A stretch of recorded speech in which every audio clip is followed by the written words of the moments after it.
இசை ஹராம்.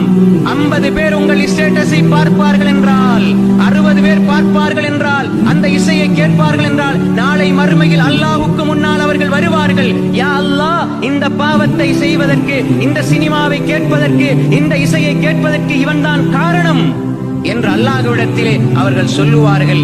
அவர்கள் கேட்டதற்கும் பாவம் உண்டு, கேட்க வைத்தவர்களுக்கும் பாவம் உண்டு.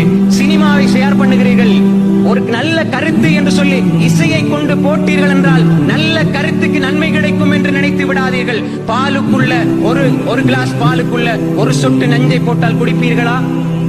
மரணித்து விடுவோம் என்ற பயம்.